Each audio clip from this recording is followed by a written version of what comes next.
Yeah, that's the big dog hunt. Hello again, everybody. Welcome to another episode of Kallas Remarks with your host, Joe Staszak, Steve Kallas, and son, Johnny Kallas, special guest. We usually bring him in around playoff time to kind of straighten us out on what's going on as the postseason begins, the NFL's second season.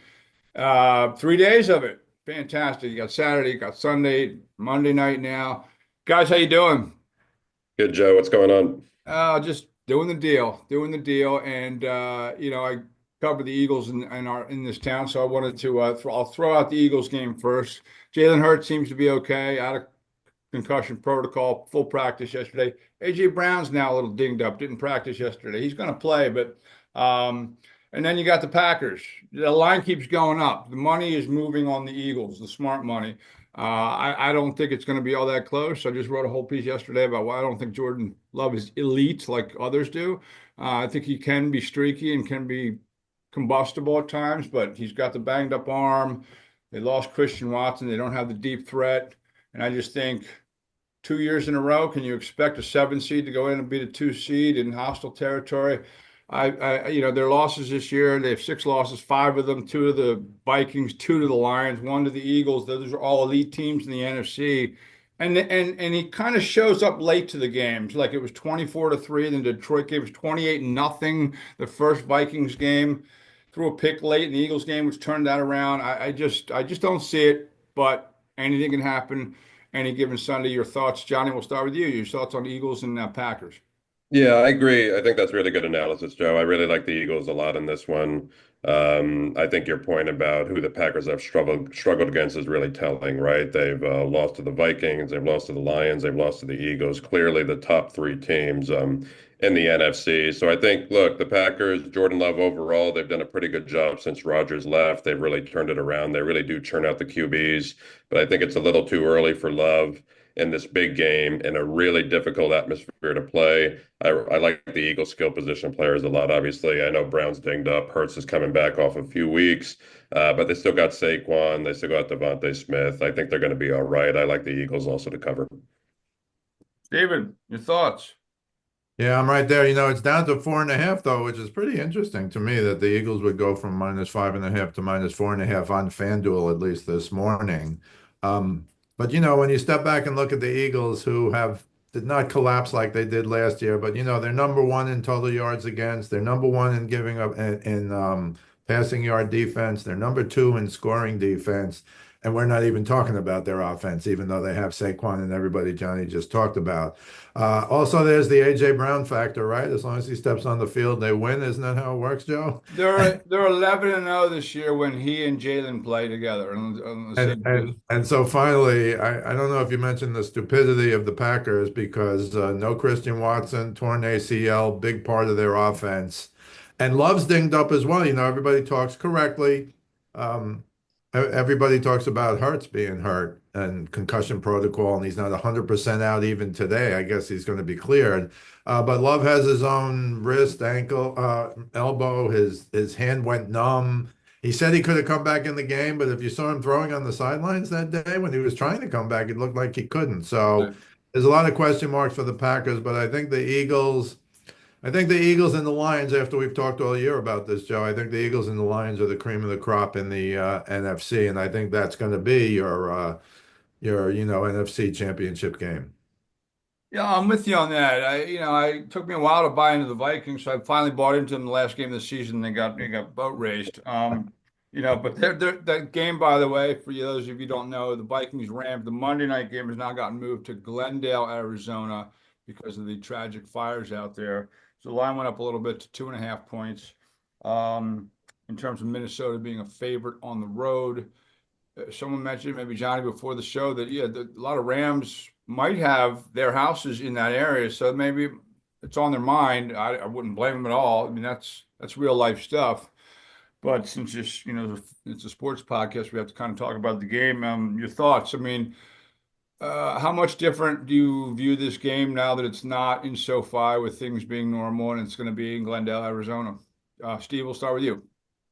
Uh, I kind of like the Rams. I know everybody, I just saw one of the McCourty brothers, Johnny, I don't know which one, on NFL Live yesterday, and he was like, "Oh, you can't just throw the guy out after one game."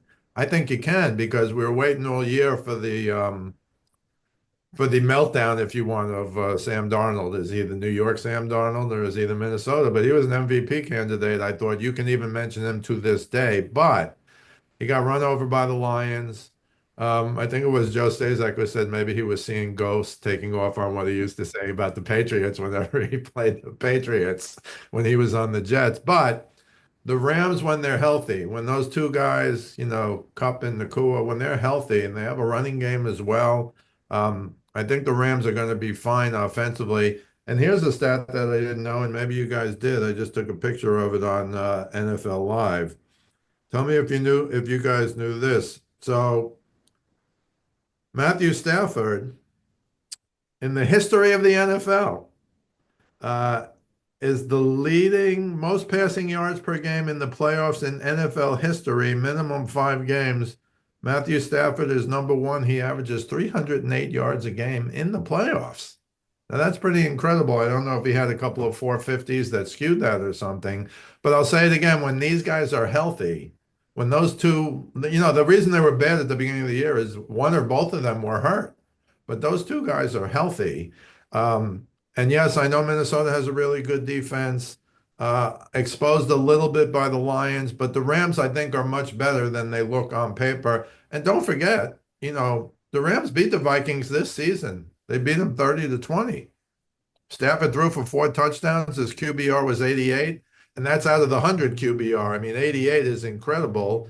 And they put up, 30 points. So I'm leaning Rams. It's Sam Darnold's. I'll tell you what Herm Edwards said.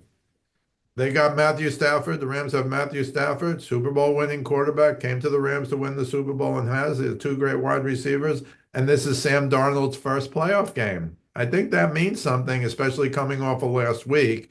I don't know if they can blitz them like the Lions did, but you saw some weaknesses there that, Joe, I think you and I kind of thought were there, but weren't exposed until this last week. So I think that, coupled with his first playoff game ever.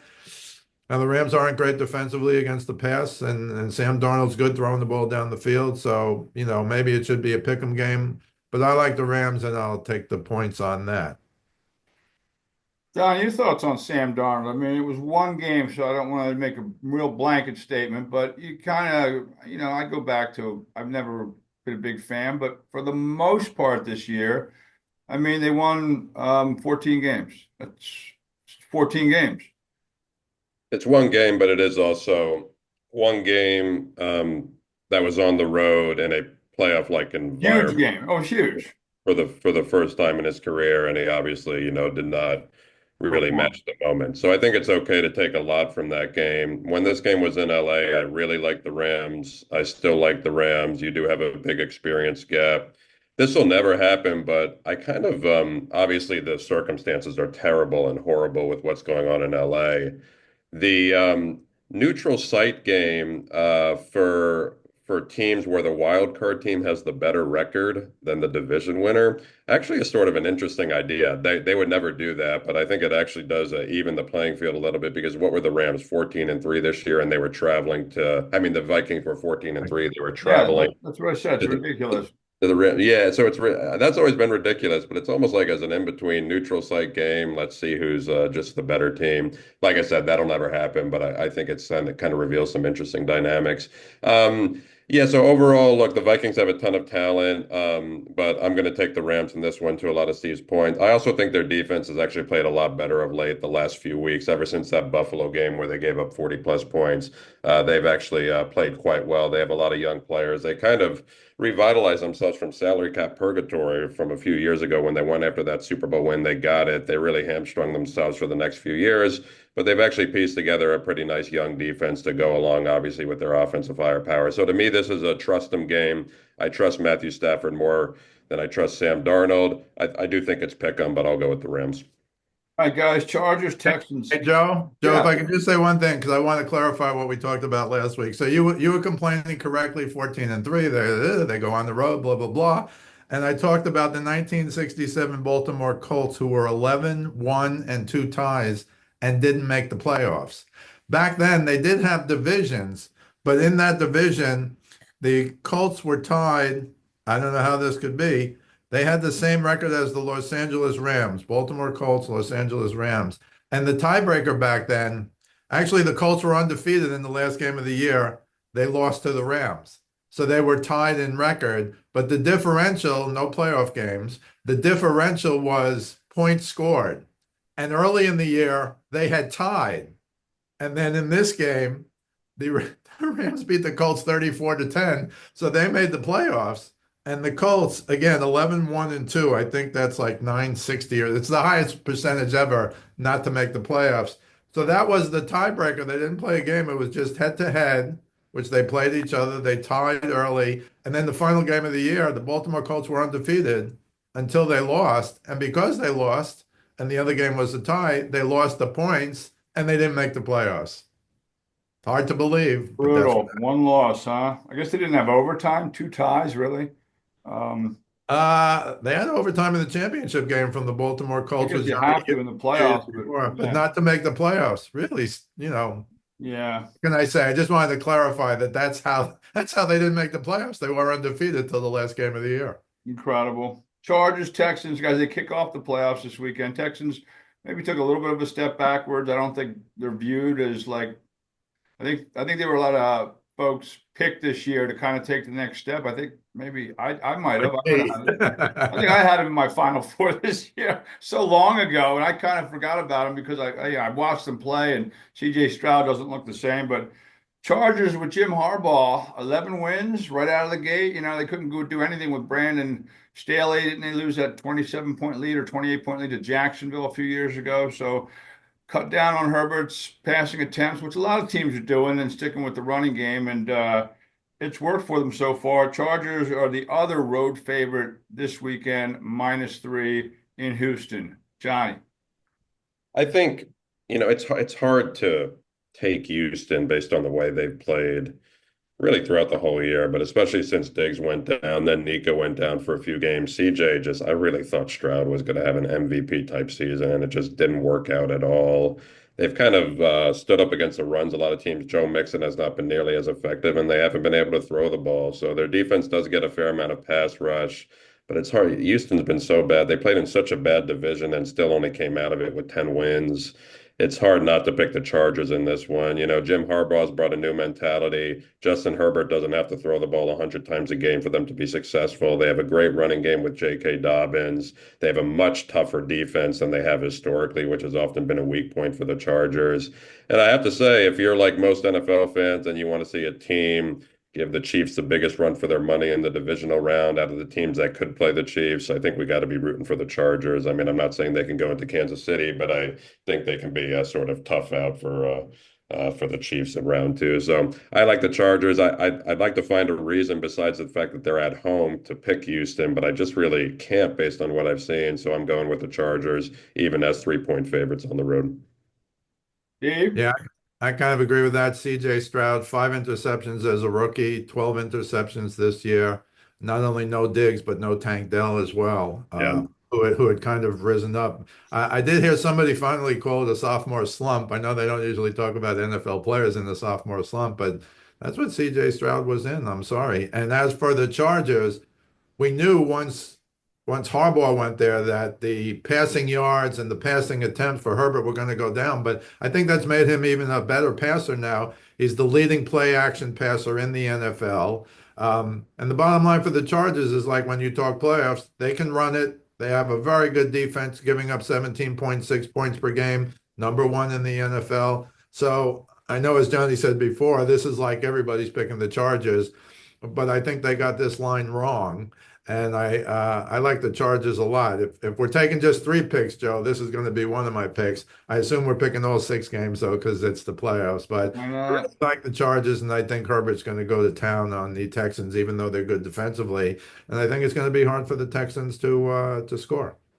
All right, let's go to. I think this is an interesting. I'm curious to see what happens here because I couldn't give a rip who wins the MVP or individual awards in the regular season. To me, I think it should be a whole. The playoffs should be taken into account. Lamar Jackson, he might get jokered here because he does have great numbers this year. They might give it to someone else like they did Embiid a few years ago when Joker probably should have won 3 MVPs in a row. Great numbers, but he's 2-4 in the playoffs. And again, I always say I need to see it. I mean, last year I acquiesced and took him at home in the AFC title game, and of course I got Mahomes like I always do. So not going to happen this year. But playing the Steelers, first game, Steelers win. Second game, the line was a little higher, and the Ravens blew them out. And the Steelers have lost out since well they had that stretch where they had to play the Eagles, the Ravens, the Chiefs on Christmas, and they lost to Joe Burrow and the Bengals as they're trying to get on the last day. So they were a team that looked like maybe you don't want to face the Steelers. They muddy the game, good defense, and their offense was kind of clicking, with Russell Wilson and George Pickens, although he was hurt a couple games. They kind of reverted to who we kind of think the Steelers are or thought they are. They're a 9.5 point dog at Baltimore. Your thoughts on that game, Steven? Uh, Tough game. Everybody's going to pick the Ravens on the last game where they just blew them out 34-17. But as you said, the Steelers beat them earlier in the year. Big loss for the Ravens. No Zay Flowers. That's kind of leaning me to taking the points in the playoff game. I still believe in Mike Tomlin. I still think they can try and make it a scrum. Obviously, the Ravens have a lot of, Andrews is finally looking like Andrews likely. So they have two very good tight ends. They still have a lot of weapons, but Zay Flowers is the guy. This is also from NFL Live. He's the guy who gets separation. Bateman's really, really good, but Bateman's not the guy who gets separation, but he's great as the number two to Zay Flowers. And now I think Bateman's going to be in a little trouble in terms of he has to be the number one guy. So I'm leaning towards taking 9.5. I know that looks terrible given what the Steelers, four losses in a row, four good teams. But I think Tomlin can come up with something. Cameron Hayward is going to play, and that was a question for a while, but Zay Flowers for the Ravens is not going to play. But Wilson has only averaged 174 yards a game passing. I don't know if Pickens has come back. He missed those two games, and I was like, oh, he's back for the third game, and he wasn't like Pickens. So I don't know if he's still hurt, but now he's had two games missed, two games back. Time to get ready for the playoffs.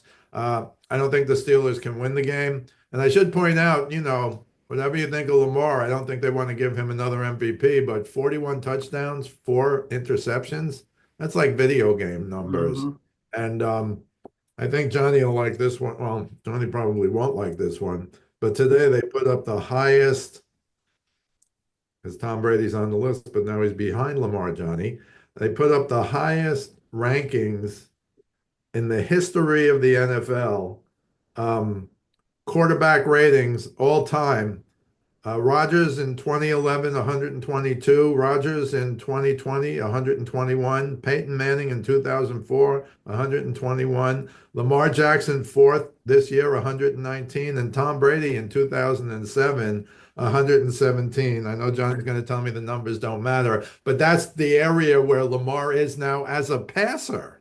So now you bring in Henry. It took a few weeks, Joe. We talked about this early on, though, but we got on it early on. Once Henry, after the first couple of games, found his place, I think Henry and Lamar are the greatest running combination in the backfield in the history of the NFL. And of course, our Cleveland buddy Rick Morris said, "Yeah, what about Jim Brown and who was his other one? Do you remember, Joe? It was Jim Brown. I can't remember his other one." I said, "Well, Jim Brown is the greatest running back of all time, in my opinion, but I don't think they can." Leroy Kelly, I think it was. Yeah, I think you're right. I think anybody, to me, and I've said this on the air with you, and I think Johnny's heard it maybe, but I think you can compare Henry the way he is to Jim Brown when he was in the league. Jim Brown was, 6'2", 220, but he ran over guys and then he outsped guys. This is what Henry does. He kind of reminds me of Jim Brown. So, I'm leaning Steelers, not strong, but I think 9.5 with no Zay Flowers. I think they can at least make a game. And remember, what is he now? Is he 2-4, Lamar, or whatever? 1-4, whatever he is. Everybody's betting the last game, and I'm not even saying that's wrong, but I'll lean towards the Steelers on that one. Taking the points, not for them to win. Johnny. Just real quick, Joe, I want to just echo your point about these MVP race. These fan bases that haven't won championships in forever just care so much about Josh Allen, Lamar John. I'm like, fellas, don't you just want to see The Patriots fan. one of you guys beat freaking Mahomes and the Chiefs when it mattered? Like, who cares about this stuff? It's an individual award that's voted on by a bunch of press guys. Like, who Right. ultimately who cares? Anyways, but um, I like in these wild card rounds, I'm going to take the better team that's going in the right direction. The Steelers are going in a horrible direction. It's really just unacceptable that Pittsburgh found a way to go below the 5 seed. They were 10-3 competing with the Ravens for the division. At worst, they should have been going to Houston in a game that would be winnable. Instead, they're the 6 seed going to Baltimore. I'm going to take Baltimore with Lamar, Henry, even without Flowers. And I'll just say that Baltimore defense has gotten a lot better. Granted, they only had one way to go from midway in the season, but they've Right. gotten a lot better. So even with all those points, I agree. Pittsburgh generally plays Baltimore very well. I'm still going to take Baltimore wild card round at home. I think this is, their time. All right, Bills and Broncos. That's another high line. Broncos get into the playoff. They're 10-7. Bo Nix, rookie quarterback, going into Buffalo. Again, I hear people talking about the Broncos, and I mean, I know they blanked the Chiefs and beat them badly, 38-0, but the Chiefs didn't play anybody. And I think the Bills, personally, on somewhat of a mission this year. I'm not saying they're going to win the whole thing, but I think they're going to give Kansas City the toughest battle that they're going to face. But your thoughts, Johnny, on the Broncos going into Orchard Park? I agree with you on the Bills, given Kansas City probably the toughest battle they'll face. I do think this is a little different because Denver, I talked about how Pittsburgh and Houston are going the wrong direction. Denver's actually played pretty well the last few weeks, all things considered. You're right. Last week, I almost don't count, but Bo Nix looks like a great first Right? round pick Yeah. for where they got him, combined with Sean Payton. And frankly, that side of the ball is not even their dominant side of the ball. They're very good on defense. But I just once again in these early round playoff matches. I trust these home teams with guys, even though we talk about Allen and Lamar struggling in the postseason. Early in the playoffs, I trust these home teams with the star quarterbacks, and Orchard Park's going to be rocking. So give me Buffalo even with all those points. Steven? Yeah, Buffalo right now is 8.5 on FanDuel, and I'm gonna lean where Johnny's leaning. I was thinking of taking the Broncos because they have a good defense, they have a good quarterback, but I'm kind of voting everybody, all the rookie quarterbacks, and Sam Darnold's a rookie in the playoffs. Um, Commanders, I guess we'll talk briefly, but and I know Daniels is great, but I'm just going to lean towards the Bills. Under pressure, Josh Allen is the number one quarterback in the NFL. His QBR is 85. Again, that's based on 100. He's number one. Uh, Passing and rushing touchdowns, he has 13 under pressure, tied for first. Yards per dropback, 6.5. First, this is all under pressure. And Denver, number two in pressure, 35% of the time, 63 sacks, lead the NFL in sacks. I just think it's going to be hard to get Allen because he's so good at that. And oh, by the way, he's big, he's strong, he'll lower his shoulder. So I'm going to take the Bills minus the points on that one. All right, Commanders and Bucks. Last one on the slate. Jaden Daniels, rookie, but I kind of throw that out. I don't. He doesn't play like a rookie, and he hasn't since week 3 in Cincinnati, and that's when I jumped on him. When he threw like 21 of 23 that night in Cincinnati, beat Joe Burrow on Monday Night Football. But they are a 3-point dog to Tampa Bay, and I got to give credit to Baker Mayfield. He balled this year, and he's come a long way from when he was in Cleveland. And I don't know, maybe Cleveland's lamenting the fact that they went and got, Deshaun Watson, and they got rid of Baker Mayfield. But he's in a different position, different coaching staff. He's played well this year, and they're a 3-point favorite at home against a Commanders team who I think they're over under. Vegas had them at 5 this year in terms of wins, and they have 12 wins, 11 wins. So certainly surprised everyone, but it tells you the importance of having a good quarterback. Johnny, we'll start with you. I think quietly the most intriguing game of the weekend, and I was actually surprised NFL put this on Sunday Night Football. Who would have thought that Right, Washington at Tampa would be the Sunday night game? right, Wild yeah. weekend. I don't think anyone had that in the cards. Um, these two teams, though, very up and down, each of them. So I could see them, and Tampa, I think, literally beat almost everybody. I mean, they beat the Lions Beat at the one. Lions, they beat the Eagles badly. They also lost to the Falcons twice, Yeah, and, that's true. and Washington a little bit of the same. So I think this is a great game. Look, Joe, you made a great point. Baker had a hell of a year, far and away the best year of his career so far. There's something about Jaden Daniels though in crunch time that for some reason, even for a rookie, I have a tremendous amount of confidence in him, and we saw this a little bit against the Eagles a few weeks ago. So I'm going to take Washington getting a few points on the road. But I think this is a complete toss-up, and it's really which team comes to play, so to speak. Steven. Yeah, I think, well, Tampa Bay beat them week one, but week one is 100 years ago for Jaden Daniels. He is the number one quarterback against the blitz. You know what happens with Tampa Bay. They love to blitz. But I'm going more with the experience. I mean, again, I'm picking against Bo Nix. I'm picking against Sam Darnold, his first playoff game. This is the one that scares me the most. Johnny's analysis is great. I'm going to go Tampa Bay because they have Hall of Famer Mike Evans. They have a bunch of guys still who won the Super Bowl. Baker Mayfield has been unconscious virtually all year, but as Johnny said, they're up, they're down. I mean, just the other day they had to win to clinch, right?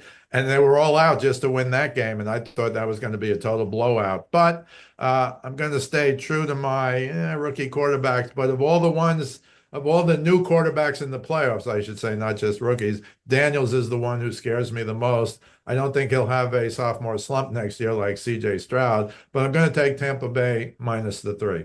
All right. Did we do the picks as we went, or should we go down them again the list real quick? I can go down mine real quick. Do you go first, Steve? I'm going to take Tampa Bay minus 3. I'm going to take the Rams. I think they're plus 2.5 now because they're on the road. Yeah, they are. A little. I'm going to take the Bills minus 8.5. The Eagles down to minus 4.5, Joe, but I'll take them. I think the Chargers are my best bet. If I was only doing one game, it would be the Chargers minus 3 at the Texans. I'm going to take the Steelers. I like everything Johnny said about the Ravens. But no Zay Flowers, I think, is a big deal. And I'm just relying on the past history of the Steelers. I'll take that 9.5. And that's everything. All right, yeah, Johnny, that's go ahead, Johnny. Yeah, I'll take if I can do that. I'll take the Chargers getting minus 3. I'll take the Ravens getting however many points they're getting. I'll take the Bills getting however many points they're getting. I'll take the Eagles minus 4.5. Yeah. I'll take Washington plus 3, and then I'll take the Rams plus 2.5. My picks are the same as yours, Johnny. I got the Chargers, I got the Ravens, I got the Bills, I got the Eagles, I got the Commanders, and I have the Rams. So we have two dogs and 4 favorites there. And real quickly, we'll talk more about I know college football first semifinal game last night.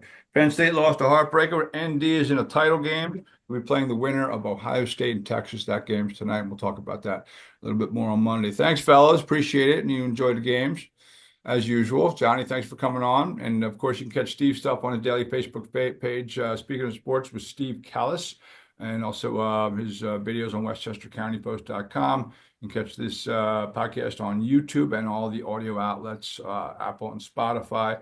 You can follow me on Twitter at JoeStaszak975 or on Instagram at JoeStaszak4799. Great stuff, boys. We'll talk to you this weekend. Great pleasure to be with both of you. You too, Great. guys. All right. Thanks, fellas. We'll see you next time. Appreciate it, folks. Appreciate watching, and we'll catch you this on the flip.